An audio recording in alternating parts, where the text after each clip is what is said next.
Hello and welcome to vlog number 3, blog, whatever you call it. People have asked us what this is all about. Is it political? What is it about? I'll tell you what it's about. It's about a family's anger at what happened to a disabled girl in 2006, 7 and 8 at a local school, and the cover up with the local authority and what came out of it after that. That anger is held within inside us. It's a burning torch and it will never go away until people are actually jailed. Because what happened at a local school not far from us within the Southwick ward, and let's just say it wasn't Southwick Primary, so you might work out the thing, was something nothing but a disgrace and a taint on this city. And at the centre of that story of 4 disabled kids who got harmed was my oldest daughter, mine and my wife's oldest daughter, who we cherish with an absolute passion. What happened? Well, she went to that school under the previous head and everything was okay, and then the new head came in, and let's just say biggest jackbooted Nazi I think we've ever seen. Rounded up all of the disabled kids, a bit like what people did to other cultures and races during different wars, and she put 2 members of staff with so many disabled kids or kids with disabilities, learning difficulties, etc. And then the physio who worked in Sunderland, who was from another neighbouring authority, put her son from that authority, because he'd been removed or he'd left 2 other schools because of his behaviour, because of his disability, into the school. Now as a parent, you send your child to school and you expect them, for those professionals to look after them. You never expect those professionals to be party to the harm that your children come under. And when your child is going to school in a car a mile down the road and is screaming, crying, with no communication, she's got no verbal communication, holding her kidneys, and for a year you get her tested because you think her kidneys are failing because of her disability, then you're going to get pretty angry when you find out that it was actually the school who covered it up, the lad who was battering everybody, staff included, but the head teacher had staff so bloody fearful that they covered it up. The local authority knew about it, so I'm heard, through the parent partnership officers, because there was other parents raising it. They covered it up, and then Ofsted went in, and my wife got hold of Ofsted on Halloween 2007, and by Christ did she tell them the truth. Ofsted went in, excuse me, because I'm getting angry. I'm really angry, because you can only hold this anger inside for so long, and somebody's talked to me today and just said, Gavin, let it go and let people understand what this is about. It's not about this, that, land, whatever, and somebody's little gripe or a vexatious ex-employee. It's about a dad and a parent and a wife and sisters of that child and family of that child who want to see justice, want to see a head teacher jailed for what she did to my child. Because at the end of the day, they get paid handsomely to run a school, not to put kids in a room where they're getting tortured. And that's what went on. That's what Ofsted failed. If you want to read the... Excuse me a moment. You want to read the 2007 Ofsted report on the school just down the road from us, and as I said, it's not Southwick Primary, it's in the Southwick ward, so you might work out which it is, and the reasons they failed. They actually failed on the management and the safety of children with disabilities. And what did the local authority do? My so-called peers at the local authority, remember, I'm one below head of service, they were on 70 odd grand, I wasn't far behind them, well paid for the job I did. What did they do? They covered the bloody thing up.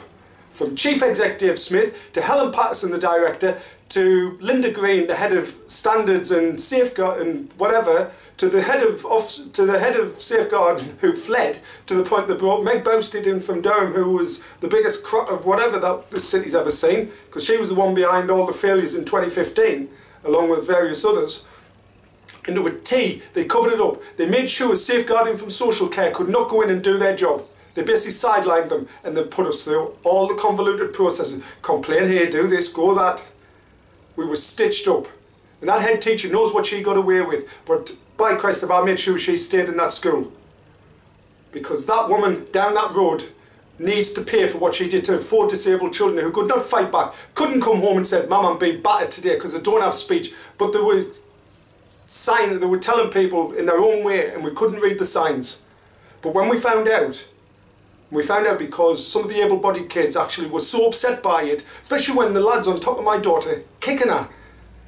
And it's a child who pulls them off because the staff are just looking aghast. And then the staff actually signed documents that they've now hidden.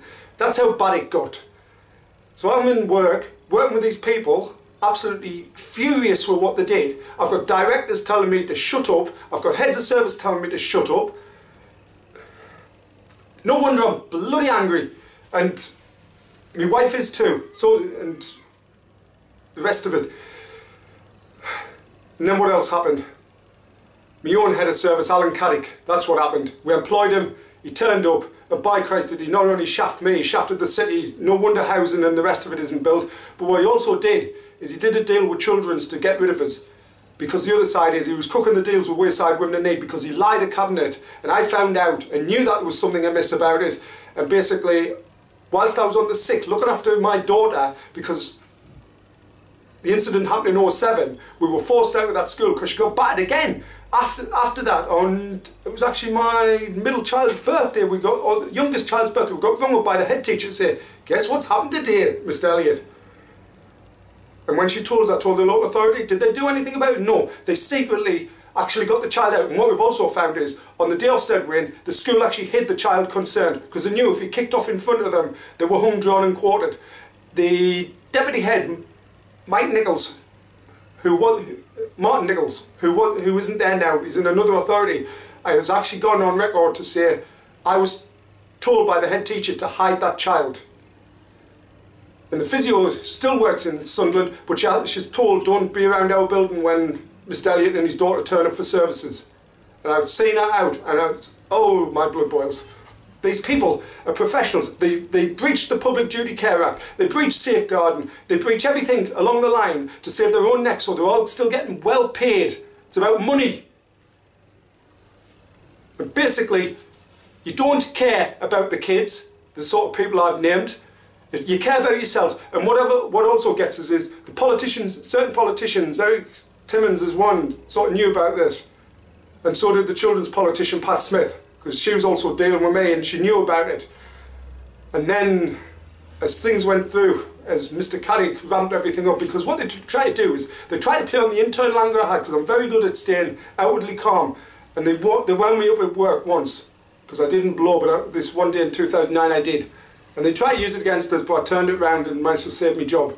Because that's the sort of nasty, nasty, horrible people we deal with. And these are the people running your services, looking after your kids, and they don't, some of them just don't care. It's about that, about money, about their image, their next job. Dave Smith came from Rotherham, guess what happened down there? Came up here, guess what happened up here with kids? But Dave Smith protected Helen Patterson, because I went after Helen Patterson. I've even chased her down to Wrexham, where she's now chief exec.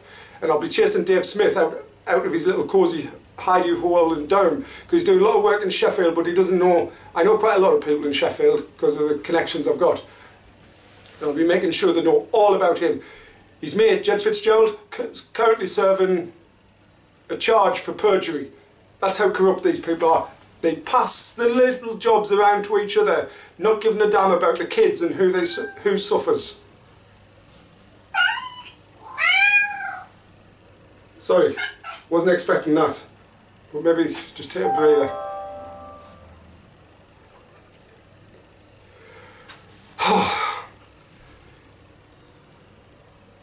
So then Alan Caddick cooked something up with John Fisher, head of adult services, who looked after children with disabilities. They basically withheld a statutory grant to refurb the house we owned, it's called Disabled Facilities Grant, and kept us living in a two-bedroom cottage. They broke every bleeding safeguarding rule for children. Yet if as a parent, if I'd done that, I'd be in court, I'd be charged, I'd be sitting in a cell. So why aren't these people sitting in a cell? Because these have harmed kids, they've harmed disabled kids. Disabled kids have actually died before they've got a service. They've run the service that long.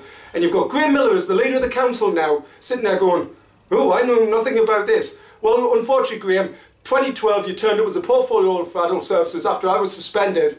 And by Christ, do you know everything I sent in? You know all the emails, you know all the stuff I said about children. Because the other side is you've got things like the Lazarus Foundation. I'll give you another example. Lazarus Foundation, doing great work with people with drug and alcohol problems. What did John Fisher do? He cut off the supply, so when out of city authorities rung, oh, do you use them? No. So all of the work dried up, closed them.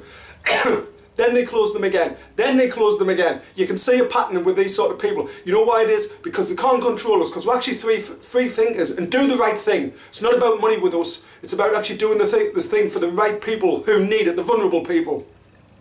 And all the people out there who I've worked with, who know me, know my principles. And I don't sell myself for nobody. I don't even sell myself for a penny, never mind a pound. Because the culture in the Civic is, who's on the next drink at the next 7 pence? I need 7 pence more than them.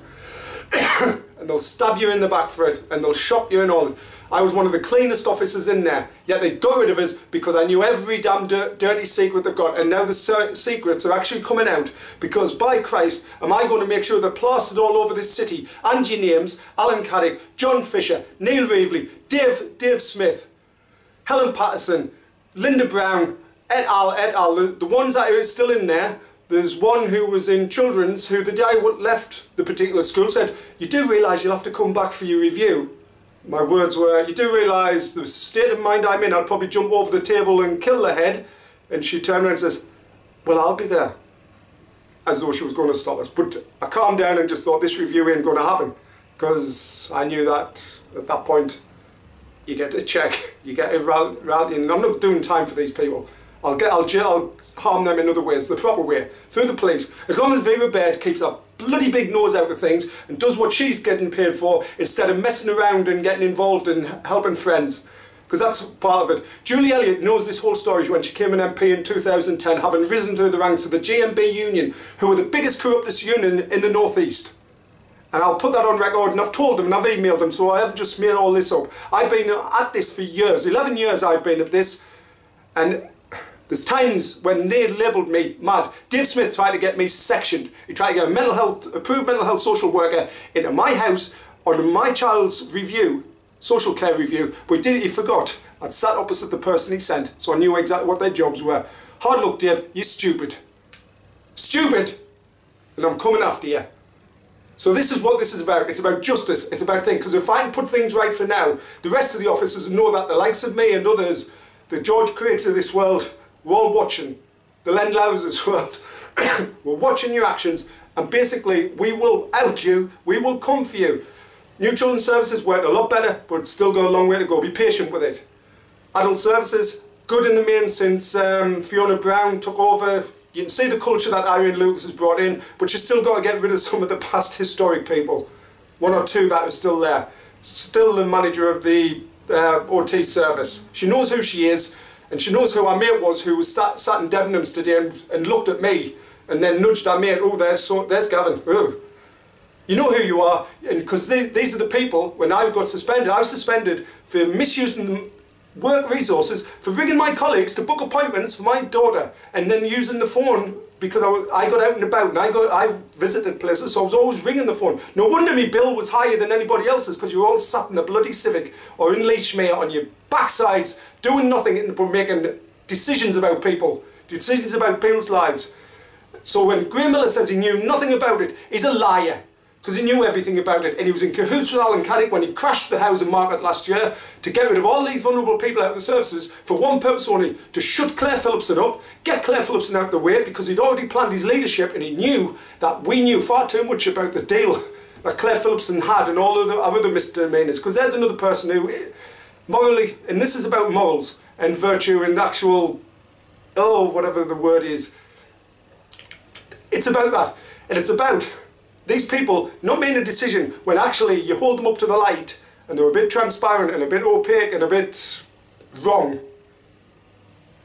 And these people actually need either to get out of public life and go and work in Tesco's or wherever and stop harming people, because that's what they do. They make a decision to save a bit of money, not realising they're breaking laws passed by Parliament. That's the other thing, because education, special educational needs, there are some weird and wonderful decisions made, not in this local authority, it's getting better, but in others that I could go into where people actually should be jailed because they break every law. Yet if me and you and I did this down the street, the police would be on our back. Yet these people instruct the police to come to our doors. I've had Claire Phillipson, Vera Baird and all kinds have police at my door. You can tell the sort of things, but they've also subtly, through the pressures and who they are, they've ensured that the police can't do their job. So that's why I'm going after Vera Baird, because she's the biggest corrupt politician we've ever seen in a very powerful position. She misuses her office to actually harm others for the ends of her agenda and her friend's agenda. And you can see it. And there's two MPs, Bridget Phillipson and Julie Elliott, who's got the same surname as me, but by Christ I'm no relation. Or her son Miles, who's my servant councillor, and you never see him. He's actually been missing in the city for the 4-year duration. So when he's up for election next year, maybe I'll stand against him. And I'll put my record against his, because I've done more for people in this city than Miles Elliott ever will. I'll tell you what, I'm going to leave it there, because I think I've said enough. But I'll tell you what, this fight will go to the bitter end, and you'll go to jail.